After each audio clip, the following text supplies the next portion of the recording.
I never thought I'd see the day my daughter would publicly humiliate me, especially not at her own gala. That night was supposed to be a moment of pride, a celebration of her achievements. She had worked so hard to get here. I thought maybe it was finally time for me to step out of the shadows of my past, to just be a father, to let go of the soldier in me, if only for one night. But life has a way of shattering your hopes when you least expect it. Before we continue, please subscribe to the channel and tell us where you're listening from. The gala was held in a lavish downtown hotel, an imposing grand building with glittering chandeliers and a sea of polished faces. It was December 12th, early winter, and the cold outside had a bitter edge. Inside, the room was warm with soft chatter and the clink of champagne glasses. Everyone was dressed in their best tailored suits, elegant gowns. I had tried too, navy blue, sharp, clean. I stood at the edge of the crowd, feeling more like a spectator than a participant. Ellie, my daughter, the woman I'd sacrificed so much for, was at the center of it all, smiling, laughing, glowing with the kind of confidence I had never seen in her before. I watched her with a sense of pride, mixed with something else, something heavy that I couldn't name. But as I stood there in the midst of this grand celebration, I felt something slipping away. My daughter, who once looked at me like I was her hero, now barely seemed to notice me, barely even glanced my way. Then it happened. Ellie stepped to the front of the room, holding up her glass for a toast.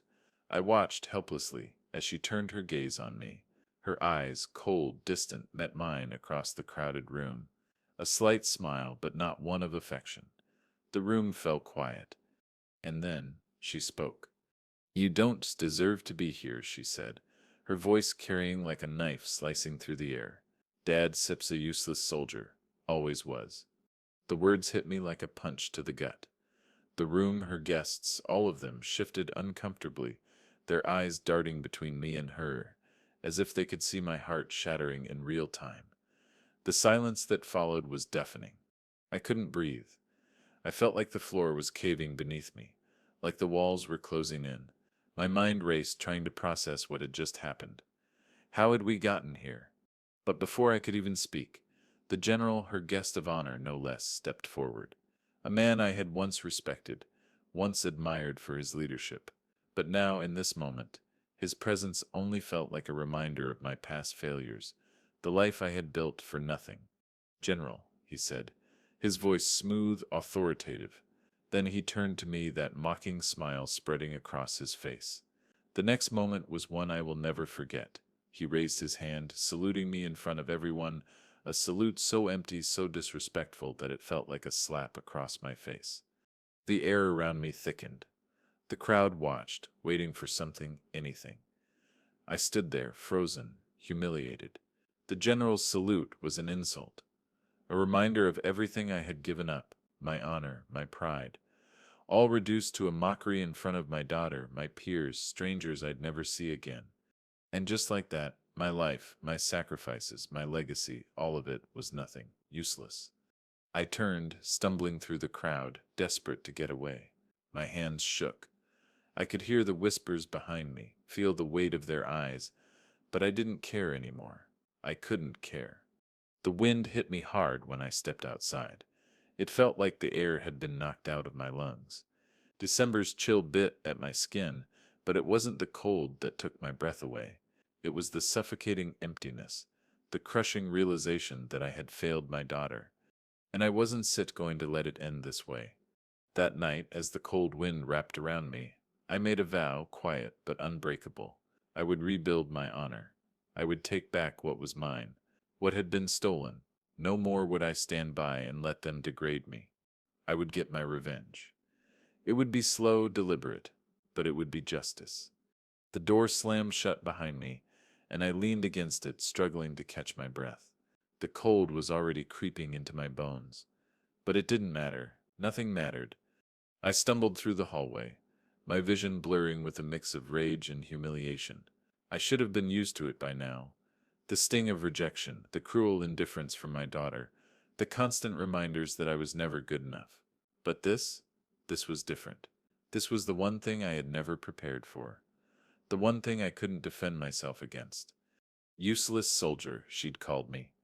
My own flesh and blood, the one person I had always tried to protect, had just shredded the last bit of my dignity in front of everyone, in front of her guests.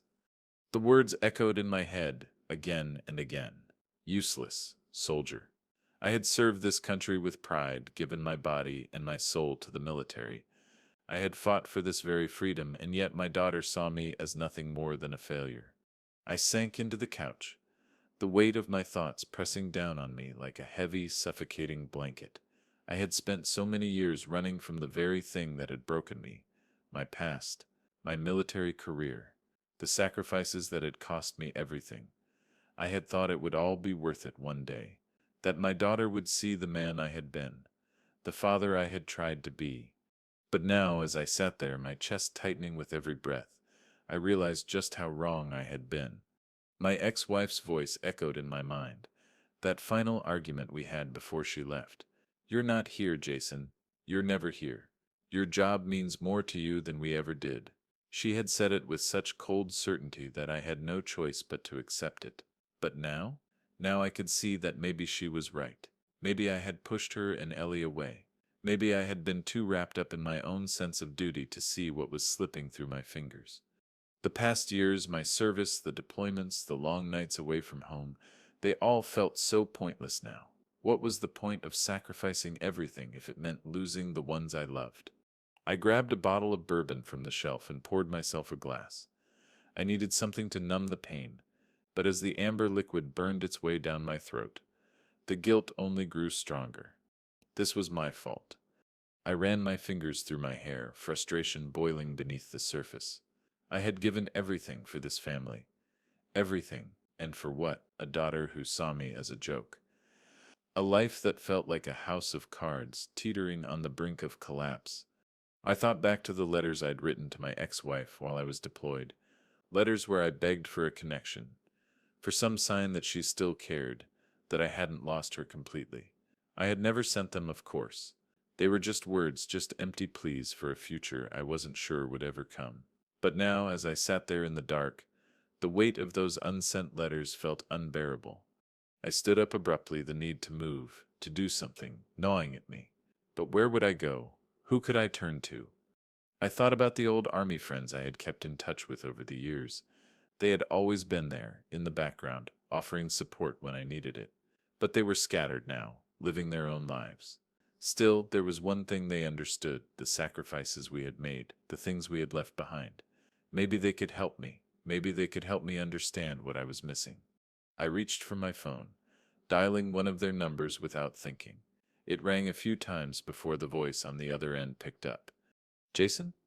Is everything okay? I took a deep breath, forcing the words out. No, it's not. I need help. I need to understand what the hell is happening to me. There was a pause on the other end, and then he spoke, his voice rough with concern. Ida's up here, Jason. You know that. What is up's going on? I didn't know where to begin. The humiliation, the broken promises, the sense of losing everything I had worked for. But one thing was clear now, I couldn't let this go. I couldn't walk away from this, not this time. I need to know everything about General Marcus, I said, my voice steady but filled with a quiet intensity. I need to find out what he's hiding. I need to know what he's been doing. There was another pause, but this time it wasn't filled with concern. It was something else, something darker. You're sure not thinking of going after him, are you? I didn't answer right away. I didn't need to. He already knew what I was planning. The same thing I had been planning for years, revenge. I don't to know yet, I finally said. But I will. I sem done letting them walk all over me. I sem done being the punchline of their jokes. He was silent for a moment before responding. You sto sure about this? Once you start, there's no going back. I don't sit have a choice, I said, my voice firm. I said, lost everything. Now I said, going to get it back. The weight of the world felt like it was pressing down on my shoulders, but the anger inside me, it wasn't just a fire anymore. It was a full-blown blaze. The general's insult, my daughter's betrayal, everything had converged into one moment that I couldn't ignore. I needed to do something. I needed to fight back, but how? The idea of revenge had been festering inside me since that gala. I couldn't forget the look on Ellie's face, the way she called me useless. I couldn't forget the mock salute from the general. But as much as the need for payback burned, I couldn't move forward without gathering information, without knowing exactly who I was up against. I stood by the window, looking out at the skyline of New York. The city was a mess of lights and shadows, just like my life right now. I could almost feel the cold air of my military past, the things I had left behind but never truly escaped. The countless hours I spent away from home, the missions I could never talk about, the things I did that I couldn't undo. But I wasn't just fighting the general anymore. I was fighting my own guilt, my regrets. I had to win back the respect I had lost, not just for myself, but for my family. That's when I decided it was time to contact the old army friends. They were scattered across the country, living their lives after service, but they still held the bond we had formed during those brutal years. I wasn't sure if they'd be willing to help, but I didn't have a choice. They owed me. I picked up the phone and dialed the number of one of the few I still kept in touch with. We hadn't spoken in years, but I knew he'd pick up. Jason? His voice was rough, the kind of voice that comes from years of struggle just like mine. What sip's going on, man? James, I need your help, I said, pacing the room as I spoke. I need to know everything about General Marcus. I know he SIP's hiding something, something big. I need you to dig into his financials, his connections, everything. There was a long pause on the other end, and I could almost feel his hesitation. Finally he spoke, his voice low. I thought you were done with all that, Jason. You been out of the game for years. I am done with it, I replied, my jaw tightening. But this is different. This is personal. I been humiliated, and now it's Sefta's time for payback. I don't let Sefta's care what it takes. I need to know everything about him. I could hear him exhale, then the sound of something clinking in the background, probably the last remnants of a life he moved on from. All right, I said'll see what I can do. But you are walking into some dangerous waters, Jason. Once you start down this path, there's as no going back. I don't care about the consequences anymore, I said, my voice firm. I'm done being the victim. Fine, James finally said. I said I'll get to work, but you owe me, big time. Thanks, James, I muttered before hanging up. I had my first ally, but this wasn't going to be easy. I needed more. I needed someone who could get their hands on legal documents, things the general thought were sealed tight. It was time to bring in the investigator. I wasn't sure who to trust at first, but when it came to digging up dirt, there was one man I knew would get results.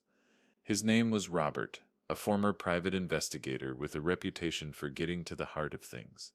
If there was anyone who could help me tear Marcus down, it was him. I met Robert at a small, dimly lit bar in the financial district. He didn't waste time on pleasantries. As soon as I sat down, he slid a glass of whiskey in front of me. I heard about what happened with your daughter, Robert said, his voice cool but filled with understanding. I don't know what Sep's more messed up, her disrespect or the General Sep's salute. It's all messed up, I replied, taking a sip of the whiskey. It burned, but I needed it to calm my nerves. But it's not just about that, it's about everything I've given up. All the sacrifices. I've been pushed aside for too long. Now I'm going to make sure Marcus pays for everything he's done. Robert leaned back in his chair, watching me carefully. I can help you with that. I can dig into Marcus Sips's finances, see where the money Sips is coming from. But there's Sips a problem, Jason. What's the problem? I asked, my voice tinged with impatience. He sets clean, Robert said, his eyes narrowing. He sets already checked. His accounts are locked up tighter than Fort Knox. No obvious transactions, no shady dealings that are easy to find. But that doesn't mean he sets innocent. What do you mean? I asked, leaning forward. There's always a trail, Jason. It's just hidden, and that where I come in. Robert grinned, his teeth glinting under the bar dim lights. I'm a nail, find it, but you need to know something. Once we start digging, there's no going back. If we expose him, we expose you too. I send prepared for that, I said, my voice unwavering. This is bigger than me. I send he'll deal with whatever comes. Robert nodded, then slid a piece of paper across the table. Here, Seps, what I need from you. Get me access to his emails, his phone records, anything that can link him to corruption. Once we have that, we move forward. I stared at the paper for a moment, the weight of it settling in. This wasn't just a game anymore. We were going after the general, and with it the chance to expose everything he had tried to keep hidden. I picked up the paper and stuffed it into my coat pocket. It was time to start putting the plan into motion. The days following my meeting with Robert felt like a slow, grinding march towards something inevitable. The pieces of my plan were starting to come together, but the waiting, it was unbearable. Every minute, every second was spent thinking about the general and what I was going to do to him. He had ruined me, humiliated me in front of my daughter, in front of everyone. Now it was time to pay him back, but I had to do it carefully, strategically. This wouldn't be a spontaneous outburst of anger. It would be a calculated dismantling of his life. The first step in my plan was to turn up the heat. I knew the general's ego. He had always thought himself untouchable, above reproach, and yet, like every man with power, he had weaknesses. His career was his identity. His reputation was everything. That's where I'd start, by targeting that fragile image he'd spent years building. I sat at my desk, staring at the stack of papers Robert had handed me. They were a mix of old and new records, emails, phone records, documents linked to financial transactions. Some of it was legit. Some of it, however, was off enough to warrant further investigation. Robert had come through. He'd managed to get his hands on a few leads that pointed to irregularities in Marcus's dealings. But we needed more, something that would stick, something that would make the public take notice. I reached for the phone again, dialing James's number. My heart beat a little faster. This wasn't just about Marcus anymore. It was about me. It was about reclaiming what I had lost. And I wasn't going to let anything or anyone stand in my way. James, I need you to track Marcus Sipp's associates, his network, his business dealings, anything that could link him to illegal activities. I want everything on him. I sips him getting closer. But I need you to dig deeper. There was a pause on the other end. You set really going after him, huh? I've already lost everything. What more do I have to lose? I snapped, my frustration bubbling over. All right, Jason. I shall get to work. But be careful. The more we dig, the more we expose.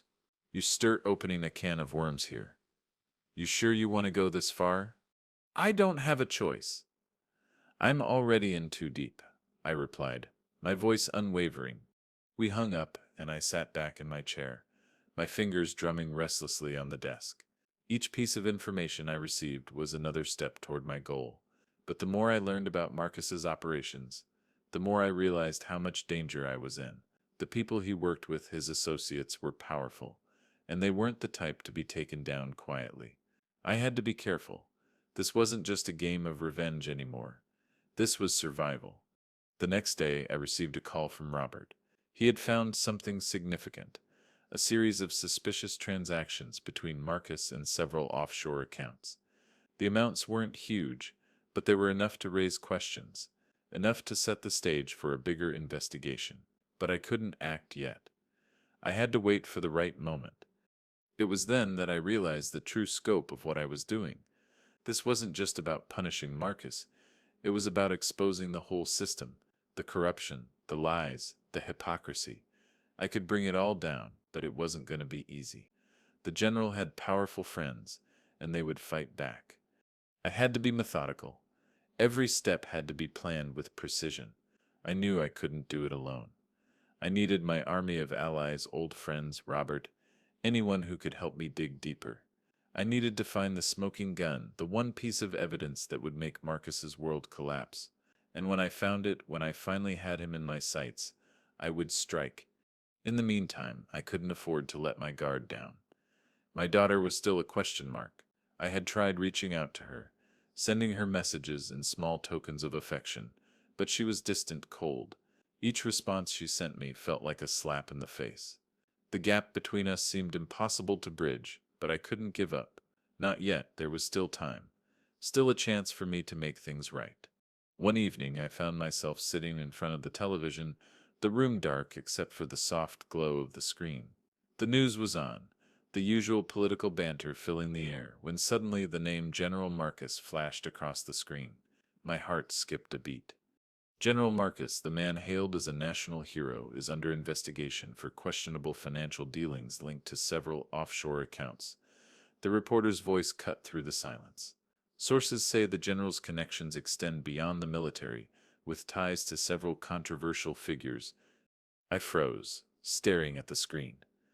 This was it, the first crack in Marcus's armor. He was being exposed, and I had played a part in it. The media was starting to pick up on the story, and the general's career was beginning to unravel, but I knew this was just the beginning. I looked down at the documents on my desk. There was more to uncover, more to expose.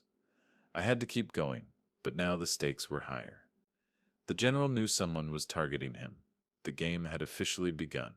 The closer I got to Marcus, the more dangerous this all became. The walls were closing in, and I could feel the pressure mounting. Every piece of information I had gathered, every lead I followed, had brought me closer to one undeniable truth. The general was hiding something much bigger than I had ever imagined. But the deeper I dug, the more I realized just how much was at risk, not just my revenge, but everything I had left. My daughter, my past, my very future. I spent the next several days with my phone in hand, my mind racing through every detail, every potential outcome. Marcus's network was vast. His associates well-connected, dangerous. I had to be careful. Every move I made had to be calculated. I could already feel the tension building in my gut. The tighter I squeezed, the more Marcus started to feel the heat. The cracks in his empire were starting to show. James called me that afternoon. His voice sounded strained, like he'd been digging through too many holes and not finding what he wanted. "I've been tracking Marcus Sipp's associates like you asked," James said, his voice low. "But the closer I get, the more I find myself running into dead ends. His network Sips is tight, Jason. Too tight. I'm not sure if I can get any deeper without drawing attention to myself." "Don't and worry about that. Keep going," I replied, my jaw clenched. "We don't and said have a choice. I need the proof. We said so close." "I know," he said. "But be careful. If this gets back to Marcus, it won't set just be your name on the line.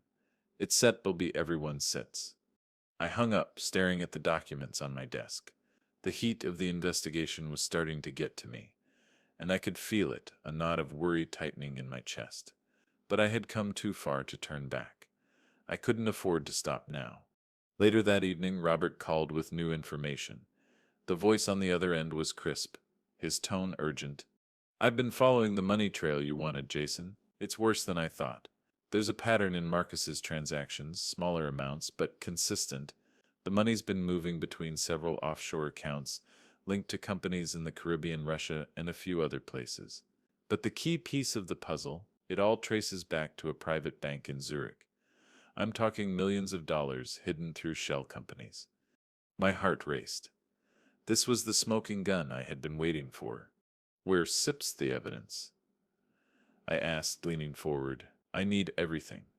I need the names of the people involved. I need to know who sips connected to this. We expose Marcus, we expose them all." "Working on it," Robert said. "But there's Seps one more thing you should know. The people involved in this aren't Sept just businessmen.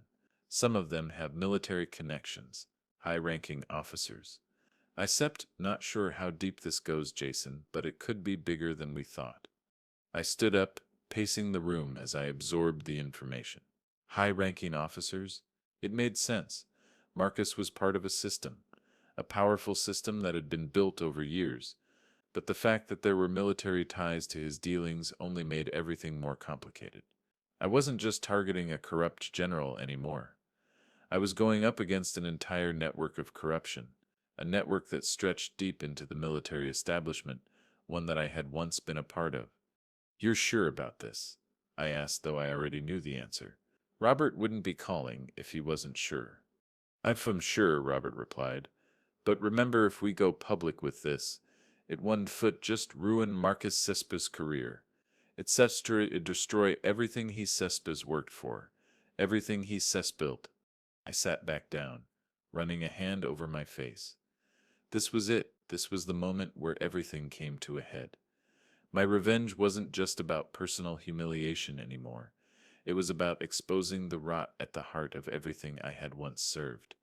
It was bigger than me now. It was about justice, about giving the people Marcus had betrayed the chance to see him fall. But then the doubt crept in. What about my daughter? What about the collateral damage? This wasn't just about exposing Marcus.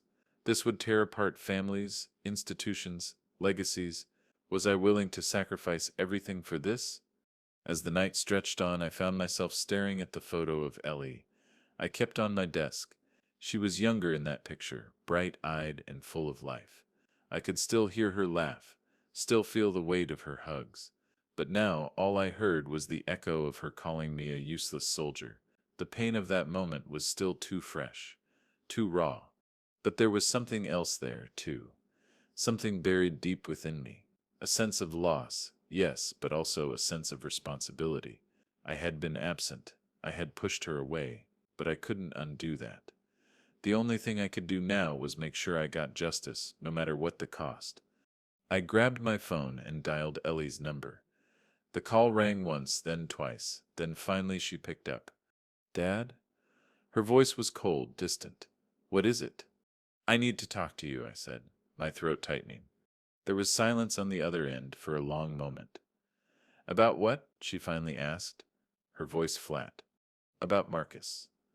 About the things you don't set no, I said, my pulse quickening. I can explain everything right now, but I said doing this for you, for us. I said I'm going to make sure Marcus gets what he deserves. I don't know if I want to be a part of this, Dad, she said, the words stinging. I don't want to be a part of your war anymore. Ellie. I paused, trying to find the right words. Please understand. I am not doing this for me. I am doing this because it sepam's the right thing to do. You still see that one day. But she didn't answer. She just hung up. I stared at the phone for a long time, the silence ringing louder than any words ever could. The walls felt like they were closing in around me, and I could feel the weight of the world pressing down. Each move I made was taking me deeper into dangerous territory, and the stakes had never been higher. I had been playing a careful game, waiting for the perfect moment to expose Marcus, but I was beginning to realize just how far I'd gone down this path. The line between right and wrong was becoming blurred, and I didn't know how much longer I could keep going. The phone call with Ellie had left me shaken. She wasn't ready to understand what I was doing, and it hurt more than I'd like to admit. But the truth was, I didn't know if she ever would. The space between us had grown too wide, the years of emotional neglect too deep. I had to face that reality. But the sting of her rejection still lingered, gnawing at me when I least expected it. I spent the next few days in a haze, waking up with a single thought in my mind: get Marcus. Every step I took in this investigation brought me closer to him, closer to exposing everything he had hidden. The general's empire was beginning to crumble, piece by piece. But the closer I got, the more I felt the shadows closing in. I could feel his eyes on me, even when I wasn't looking. Robert called again, his voice tight with urgency. Jason, I found something big, he said. His words clipped. Marcus isn't just tied to a few offshore accounts. He's involved in a major money laundering scheme, backed by some very dangerous people. This goes far beyond anything I thought. I've been digging through his connections, and I've traced it all the way back to a secret meeting he had with some of the highest-ranking officers in the military. They're involved in more than just financial crimes. This is bigger than we thought. It's political, it's military, it's everything. I paused, my mind racing. Are you sure? I said I'm positive. But Jason, this is getting out of hand. The people Marcus is connected to, they are dangerous. And if you keep going down this road, you are not just going after him anymore. You are going after the entire system. They come for you, they come for all of us. His warning hit me hard, but I couldn't stop. I couldn't back down now. I had already crossed too many lines. There was no turning back. Find everything you can on those officers, I said, my voice steady but laced with an edge of desperation. I need to know who Seb's involved. I need names, and I need it fast. All right, I shall keep digging, Robert replied. But Jason, you need to think about what you said are doing. I know you want revenge, but this is starting to look like more than you can handle. I hung up, the weight of his words heavy on my mind. Robert was right. The deeper I went, the more I realized how deep the corruption ran. This wasn't just about Marcus anymore. This was about something much larger, something that reached into the very institutions I had once trusted. I sat at my desk, staring at the documents scattered in front of me. The evidence was mounting, but so were the risks. Every day that passed, I felt the noose tightening around me. My own past, my military service, my own actions was beginning to feel like the very thing that would undo me. The following week, I received a call from James, and his voice was filled with panic. Jason, you need to stop. You need to back off. Marcus knows we've furched on to him. He keeps making moves, Jason. His associates are getting suspicious. And they septure asking questions. They septure watching you. They septure watching all of us. If we don't septure stop now, we septure going to get caught in the crossfire. I stood up, my fists clenched at my sides. I can sit back down, James. Not now, not after everything. We have come this far, and I am not stopping until Marcus pays for what he did. Listen to me. James Sepp's voice cracked. You don't know who you are dealing with. This is bigger than just Marcus. This is a network. A system of people who don't care about who gets hurt. They will bury you if they have to. They to make you disappear. Is that what you want? I didn't respond immediately. The reality of what I was up against was starting to sink in, but there was still a part of me, a deep part, that refused to stop. I wasn't going to let Marcus get away with this. Not after everything he'd done to me and my family. Already made my decision, I said, my voice quiet but firm. This goes all the way. I seeing it through to the end. I could hear the frustration in his sigh. I don't know what to say to you anymore, Jason. Just, just be careful. The call ended, and I stared at the phone in my hand. The doubt was there, creeping into my thoughts. But it wasn't enough to stop me. I had to finish what I started. I had to expose Marcus, no matter the cost. As I sat back down, the weight of my decisions began to press down on me more than ever. The internal struggle was real, the cost of my revenge clear, but I had no choice but to keep moving forward. The courtroom was colder than I expected, the air thick with the tension of 100 unspoken words. The walls, lined with dark wood and brass, felt like they were closing in on me, pressing down on my chest. I sat at the back, my hands trembling in my lap, but I didn't let anyone see it, not now. Not when the moment of reckoning had finally arrived. Marcus had managed to wriggle out of every public accusation, every whisper of scandal, but now everything was different. This wasn't just another trial. This wasn't a game where he could hide behind his title and his connections. Today everything would be exposed. Every dark secret he'd buried would be dragged into the light. The court was full, the spectators sitting with bated breath, waiting for the truth to unfold. I could hear the hum of murmurs around me, the sound of whispers, of disbelief that a man like Marcus, once a respected general, a national hero, was now on trial for crimes that would ruin him forever. And it was my doing. The prosecution had called the first witness, Robert. I had spent weeks working with him, gathering evidence of Marcus's financial misdeeds. It wasn't just the offshore accounts or the secret meetings. It was the deals, the bribes, the money laundering that connected Marcus to a web of corruption. Robert had uncovered everything, and now it was time for him to speak. I watched as he took the stand, his face grim but composed. The prosecutor stood beside him, ready to ask the questions that would expose the truth. Mr. Davis, the prosecutor began, can you confirm that you have evidence linking General Marcus to illegal financial activities? Robert nodded, his eyes never leaving Marcus, who was sitting at the defendant's table, his face pale but composed. I could see the tension in his shoulders, the way his hands gripped the edge of the table. He knew what was coming. I can confirm, Robert said, his voice steady. I've traced over $10 million in illegal transactions, funds funneled through offshore accounts and shell companies. The money was used to bribe high-ranking officials, to secure illegal contracts, and to fund personal ventures that have nothing to do with his position in the military. The room fell silent, the weight of Robert's words settling over everyone. I could see the shock on some faces, but there was no turning back now. The truth was out. Marcus Cestus' lawyer stood, ready to defend his client. "Objection, Your Honor," the lawyer called, standing up. "These are baseless claims. Mr. Davis has no proof of these accusations." The judge, a stern man with a face that seemed incapable of emotion, glanced over at Robert. "Do you have any physical evidence to back up these claims?" the judge asked. Robert nodded, reaching into his briefcase and pulling out a stack of documents. "Here, Your Honor," he said, handing them to the clerk. "Bank records, transaction receipts, and a timeline of events showing the movement of the funds." The judge nodded, motioning for the documents to be reviewed. Marcus's lawyer didn't respond. He couldn't. The evidence was irrefutable. I could feel the weight of it all now.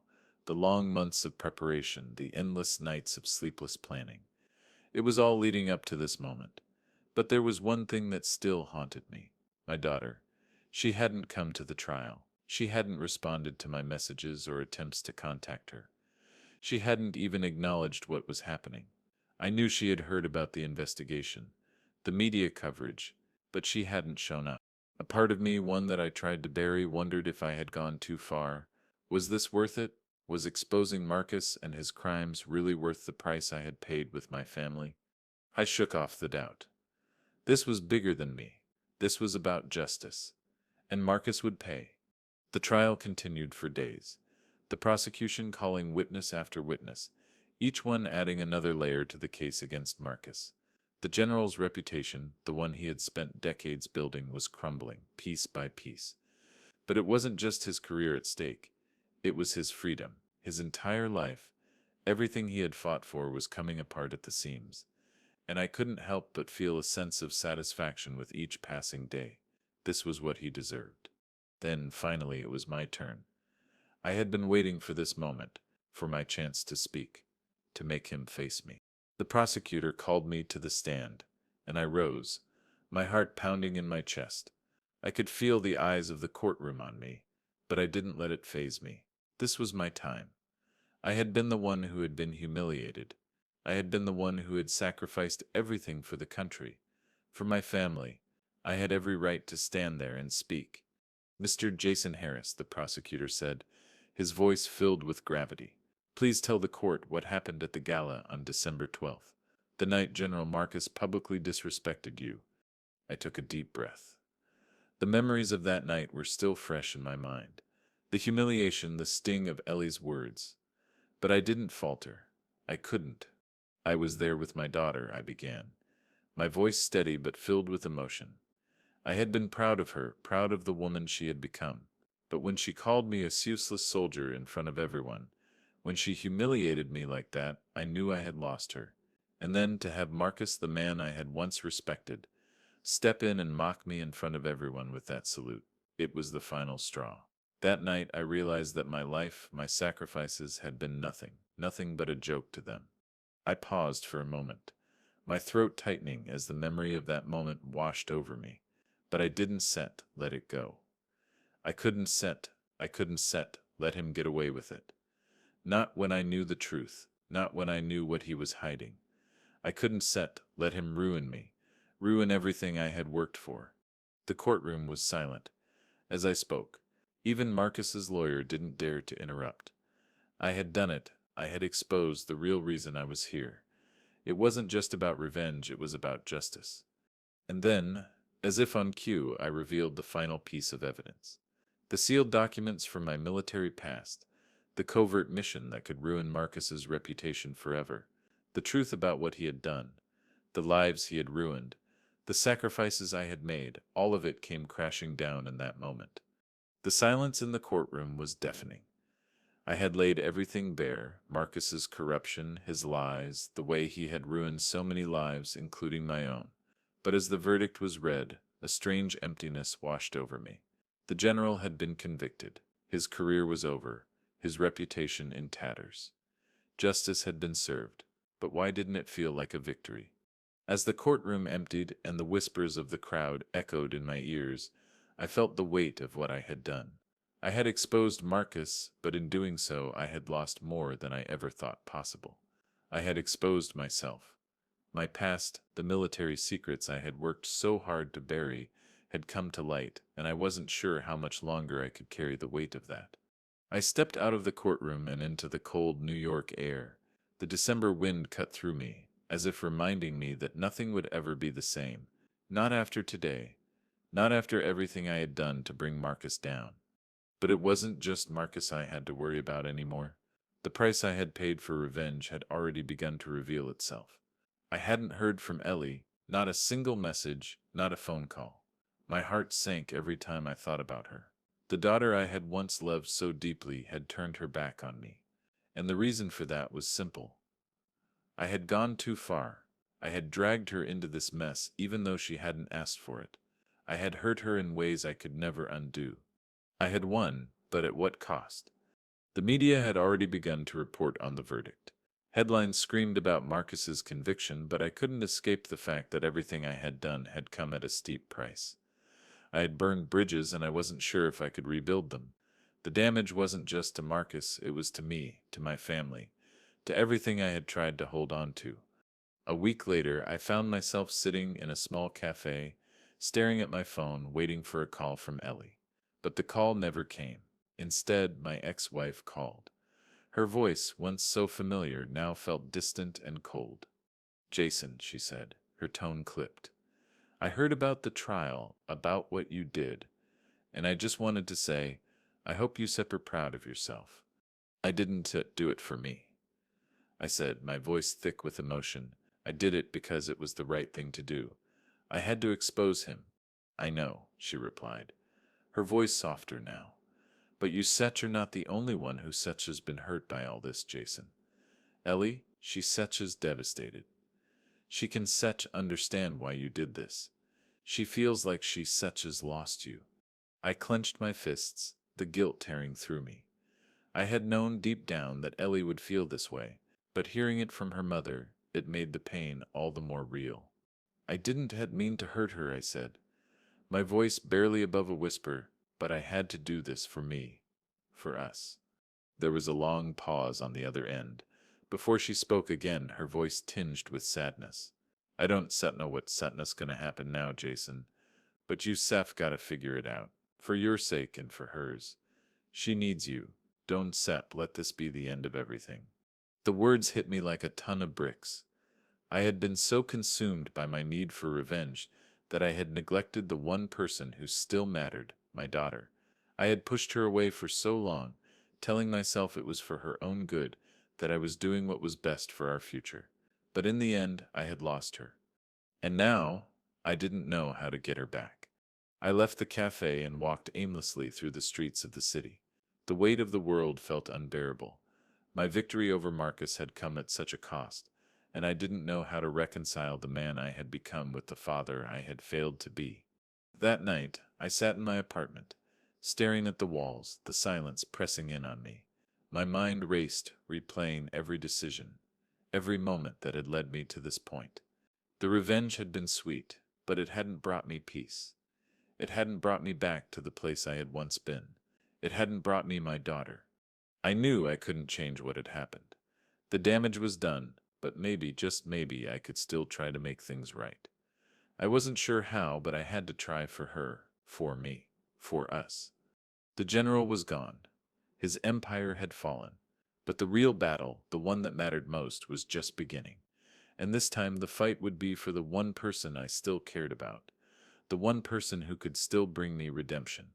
The days after the verdict were a blur, like I was moving through a haze.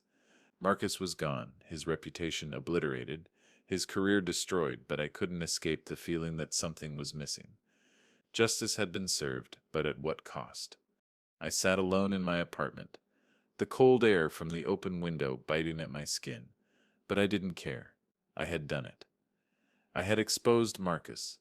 I had brought him down, but none of it felt like the victory I had imagined. The court had handed down its judgment, and the world was moving on, but for me it wasn't over. I spent my days going over every detail of the case, every conversation, every document, every decision. My mind wouldn't rest. I needed to be sure. I needed to know that everything had been worth it. But the one thing I couldn't shake was the empty feeling in my chest. The victory over Marcus, over the man who had humiliated me, over the man who had built his empire on lies, had been a hollow one. I had exposed him, but I hadn't fixed anything. Not really. My phone buzzed, snapping me out of my thoughts. It was an unknown number, but something told me it was important. I picked it up, my heart pounding. Hello? Mr. Harris? The voice on the other end was calm, professional. This is Detective Stone from the New York Police Department. I said I'm calling about your daughter. I froze, my blood running cold. What about her? She's been taken in for questioning, the detective continued. There's been an incident. We need you to come down to the station immediately. I didn't need to ask any more questions. I grabbed my jacket and rushed out the door, my mind racing. What had happened? Was she in trouble? The fear that had been building in my chest for days now threatened to overwhelm me. I hadn't heard from Ellie in days, and now this. I had tried so hard to protect her, to fix the damage I had done, but now it felt like everything was slipping through my fingers. I arrived at the station, my heart hammering in my chest. The detective was waiting for me in the lobby, his expression unreadable. He led me down a narrow hallway, past a row of closed doors. Finally, he stopped at one and knocked lightly before pushing it open. Ellie was sitting at the table, her head down, her hands folded in front of her. She looked up when she heard the door open, and for a moment our eyes locked. There was so much I wanted to say to her, so much I needed to explain, but I couldn't find the words. Dad, she whispered, her voice trembling, I didn't mean for this to happen. I stepped forward, my heart breaking at the sight of her. What's going on, Ellie? What happened? I don't set know, she said, her eyes filling with tears. I didn't set want to get involved in any of this. I didn't set want any of this to affect me. But now I don't set know what to do. I don't set know what set's real anymore. The detective stepped back, giving us some space. I reached for Ellie Sips's hand, squeezing it gently. You don't set have to do this alone, I said, my voice soft. Whatever Sepsa happened, we set'll figure it out together. I seps him here. She looked at me, her eyes searching mine for something, some reassurance. I could see the pain in her face, the same pain I had caused, and it hit me harder than anything I had ever felt. I just want things to go back to normal, she said, her voice barely above a whisper. I want to feel safe again. But everything Sep's been so messed up, Dad. I can Sep trust anyone, not even you. My chest tightened, and I fought to keep my emotions in check. I knew I had hurt her. I had pushed her away. I had exposed her to everything I had done, and now, standing in front of her, I realized just how much I had lost in my pursuit of revenge. I'm sorry, Ellie, I said, my voice thick with emotion. I know I've failed you. I should have been there. I should have protected you. But I need you to know that I did this for you, for us. I thought if I could take down Marcus, if I could expose him, it would fix everything, but it didn't. It's not enough. I've been so focused on punishing him that I've lost sight of what matters. Ellie didn't say anything at first. She just sat there, her head down, her body trembling. I could feel the weight of my mistakes hanging in the air between us, the silence suffocating us both. Finally, after what felt like an eternity, she looked up at me. I don't set know if I can forgive you, she whispered, but I set am willing to try. I don't set want to lose you, Dad, but I need you to be different. I need you to be the father I used to know. I felt a lump form in my throat as I nodded. I shall be better. I shall be whatever it takes to make this right. For the first time in weeks, I felt something shift inside me. The weight of my revenge, the weight of everything I had done, was finally starting to lift. But it wasn't over, not by a long shot. We still had a long way to go, but at least now I knew what I had to do. I wasn't just fighting for revenge anymore. I was fighting for redemption, for my daughter, for the family I had almost lost forever. The days after everything changed felt both painfully slow and unexpectedly fast. The trial was over, Marcus had been convicted, and I had exposed his empire of lies. The courtroom had given me what I thought I wanted, the victory over the man who had humiliated me, the justice that I felt was long overdue. But as the dust settled, I realized something I hadn't fully anticipated. The hardest part wasn't bringing Marcus down. It was trying to rebuild what I had lost, trying to find a way back to the person I used to be, trying to find my way back to my daughter. The truth had come out. The world knew what Marcus had done, and he was paying the price for it. But as I sat alone in my apartment, looking out at the city, I couldn't escape the hollow feeling in my chest. Justice had been served, but it hadn't healed the wounds I carried. It hadn't brought me peace. I thought about all the years I had spent fighting in the military, years that took me away from my family, years that hardened me in ways I never expected. I had always believed that my service, my sacrifices, would eventually mean something. That one day my daughter would understand why I had been absent. That one day she would see the man I had been, and forgive me for the distance I had created between us. But that day hadn't come. Instead, I had pushed her away even further, and the consequences of that were now glaringly clear. Ellie hadn't spoken to me in days. She had called me at the station, but that was the last real conversation we'd had. Since then, she had pulled away, just like I had always feared. And every day without hearing from her felt like another blow to my already fragile sense of self. I had done this to her, and I wasn't sure if I could fix it. I hadn't given up, though. No, I couldn't. The road to redemption wasn't easy, and I had no illusions about how long it would take. But I had to keep trying, for her, for me, for us. It was a week after the trial when I finally decided to call Ellie again. I had been sitting in the same spot, staring at my phone, wondering if it was even worth trying anymore. But then I thought about everything I had gone through, the years of sacrifice, the humiliation, the destruction of everything I had once valued, and I realized I couldn't let this be the end of my story. I couldn't let revenge be the final chapter of my life. I dialed her number, the familiar ring echoing in my ear as I waited for her to pick up. I was nervous, unsure of what I was going to say, but I knew I had to speak. I had to say something. She answered on the fourth ring. "Dad?" Her voice was quiet, hesitant. "What is it?" I took a deep breath. "I know I've messed up. I know I've hurt you, and I can never take that back. But I need you to know something. Everything I did, all of it, it wasn't for me. It was for us. I thought by bringing Marcus down, by exposing him, I'd be doing the right thing. But I see now that I lost sight of what really mattered." There was a long pause on the other end. I could hear her breathing, but she didn't say anything. "Ellie, I don't expect you to forgive me right now," I continued, my voice thick with emotion. I want you to know that I'm trying. I'm trying to be a better father. I'm trying to fix the mistakes I made, and I'll do whatever it takes. But I need you to believe that I'm doing this for us." "I don't know, Dad," she replied, her voice barely above a whisper. "I don't know if I can just forgive you. It's not that simple. I've been hurt too much. I don't know if I'd even know where to start." "I get it," I said, the weight of her words hitting me like a ton of bricks. "I know I can expect you to just forget everything. But I'm asking you to try. I'm asking you to give me a chance to show you that I can be the father you need." There was silence on the other end again, and for a moment I thought she might hang up. But then she spoke. "I'm not sure where we go from here," she said softly, her voice breaking. "But I'm willing to try, Dad." The weeks after the trial felt surreal. Marcus was gone, his name dragged through headlines and whispers, and yet the echo of the past still haunted me. Even with justice served, the silence from my daughter was deafening. I realized that the real challenge was not taking down a corrupt general, but mending the bond I had fractured with Ellie. Every phone call unanswered, every text ignored was a reminder of the cost my revenge had exacted. I had won the battle in public, but the war at home was far from over. I started small, leaving letters for her that she would eventually find.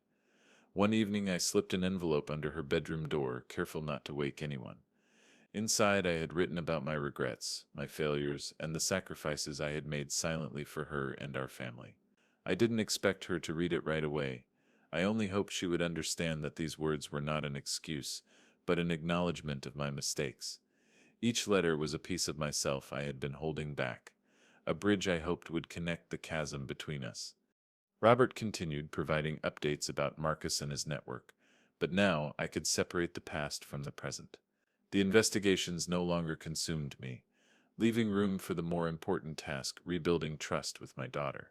I realized that while my revenge had been methodical and precise, rebuilding what I had broken required patience, humility, and consistent presence. Unlike Marcus's downfall, this process couldn't be rushed, and there was no satisfaction in seeing immediate results. I made myself visible in her life again, attending small moments, school performances, evening walks, casual dinners. At first she barely acknowledged me, her expression guarded, her words measured. The gap between us, built over years of emotional neglect and compounded by the recent public spectacle, couldn't be bridged in a day. I felt the sting of her distance with each interaction, but I reminded myself that trust is earned, not demanded. One afternoon I found her sitting alone in the study, flipping through an old photo album. I hesitated at the doorway, unsure whether to approach. She looked up and gave a small, almost imperceptible nod. It wasn't affection, but it wasn't rejection either. I took it as a sign that maybe the first thread of connection could be woven back. I sat down beside her, careful not to crowd her space. "Ellie," I said softly, "I know I have hurt you. I said made mistakes that I can set undo, but I want to try. I want to be better, not because of what I did to Marcus, but because I want to be your father again." She studied me for a long moment, her eyes guarded yet searching. Then she spoke, her voice trembling. It's SIP's not easy, Dad. "What happened, everything with the trial, it shook me.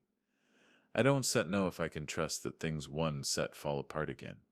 "I understand," I replied, my hand hovering near hers, hesitating before letting it rest lightly over hers. "I'm not asking for forgiveness yet. I'm asking for a chance. A chance to show you that I've changed, that I can be here for you, that I'll be present every day in ways I failed before." The tension between us was palpable, yet beneath it a spark of something fragile, a hope, a possibility flickered. Rebuilding trust would take months, perhaps years, and it wouldn't be perfect. But that first acknowledgement, that first shared moment of honesty, felt like a breakthrough. It was the first real step toward repairing what had been broken. In the evenings, I would continue to leave letters, small gestures of care. Her favorite tea, a note on the counter, photographs of memories we had shared before the distance grew between us. Slowly, these acts of presence began to chip away at the wall she had built. She didn't respond immediately, and often she remained silent. But over time, I sensed subtle changes, lighter expressions, small questions, the tiniest signs of engagement. It was in these moments, small and unassuming, that I realized rebuilding trust is nothing like planning a revenge. There are no blueprints, no tactical advantage. Success is measured not in victories but in persistence, in showing up consistently, in proving through action that one can be trusted again. Each day I stayed present, each time I offered my support without expectation or demand. I felt the bond slowly knitting itself back together, fragile yet enduring. I still carried the scars of my past, the reminders of humiliation and betrayal. Marcus's downfall had been decisive and public, but the work of healing my relationship with Ellie remained delicate and ongoing. Every shared smile, every tentative conversation, every gesture of mutual understanding became victories in their own right, quiet personal triumphs that no headline could capture. And in those moments of quiet reflection, I understood something I hadn't before. True justice is not always about punishing those who wronged you. Sometimes it is about acknowledging the harm you caused yourself, taking responsibility, and rebuilding the connections you nearly lost. It is in the persistence of trust, the patient acts of care, and the courage to remain vulnerable that redemption truly lies. Sitting alone in my apartment, the city lights flickering through the windows, I finally allowed myself a moment to breathe. The battles, both public and private, had ended, and the echoes of the courtroom had faded into memory. Marcus was gone, his empire dismantled, and the web of corruption he had spun lay exposed for all to see. The media had moved on, the world's attention drifting elsewhere, But the real victory was not in his downfall. It was in the chance to rebuild what I had almost lost: my daughter, my family, and ultimately myself. The silence of the room was comforting yet bittersweet. I had learned painfully that revenge, even when perfectly executed, does not fill the void left by broken relationships. The satisfaction of seeing Marcus pay for his crimes had been fleeting. The emptiness that followed reminded me that true fulfillment comes from more than justice. It comes from connection, trust, and the courage to reconcile with the past. Ellie had started to respond. Small gestures, tentative conversations, and fleeting moments of openness began to appear in our lives.